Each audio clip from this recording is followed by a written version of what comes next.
dances. I don't know if you know that sort of feeling you get on these days round about the end of April and the beginning of May, when the skies are light blue with cotton wool clouds and there's a bit of a breeze blowing from the west.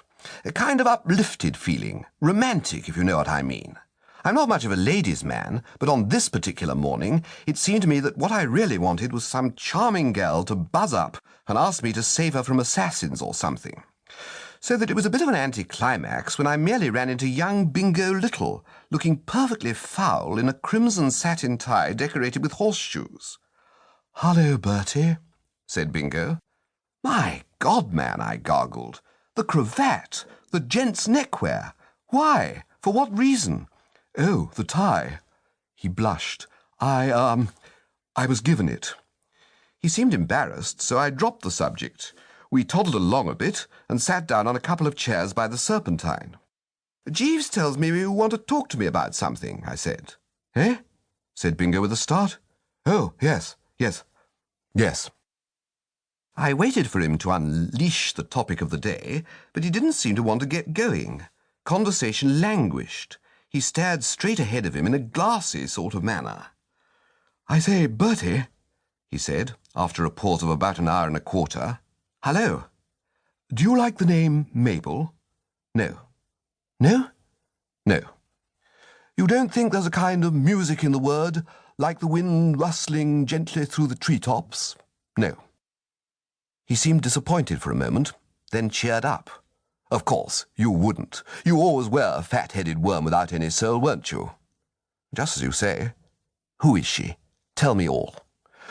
For I realized now that poor old Bingo was going through it once again. Ever since I have known him, and we were at school together, he has been perpetually falling in love with someone, generally in the spring, which seems to act on him like magic. At school he had the finest collection of actresses' photographs of anyone of his time, and at Oxford his romantic nature was a byword. "You'd better come along and meet her at lunch," he said, looking at his watch. "A ripe suggestion," I said. "Where are you meeting her? At the Ritz?" "Near the Ritz." He was geographically correct. About 50 yards east of the Ritz there is one of those blighted tea and bun shops you see dotted about all over London, and into this, if you'll believe me, young Bingo dived like a homing rabbit, and before I had time to say a word we were wedged in at a table on the brink of a silent pool of coffee left there by an early luncher. I'm bound to say I couldn't quite follow the development of the scenario. Bingo, while not absolutely rolling in the stuff, has always had a fair amount of the ready. Apart from what he got from his uncle, I knew that he had finished up the jumping season well on the right side of the ledger. Why, then, was he lunching the girl at this god-forsaken eatery? It couldn't be because he was hard up. Just then the waitress arrived. Rather a pretty girl. "Aren't we going to wait?" I started to say to Bingo, thinking it somewhat thick that in addition to asking a girl to lunch with him in a place like this, he should fling himself on the foodstuffs before she turned up, when I caught sight of his face and stopped. The man was goggling. His entire map was suffused with a rich blush. He looked like the soul's awakening done in pink. "Hello, Mabel," he said with a sort of gulp. "Hello," said the girl. "Mabel," said Bingo, "this is Bertie Wooster, a pal of mine."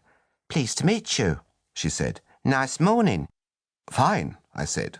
"You see, I'm wearing the tie," said Bingo. "It suits you beautiful," said the girl. Personally, if anyone had told me that a tie like that suited me, I should have risen and struck them on the mazzard, regardless of their age and sex.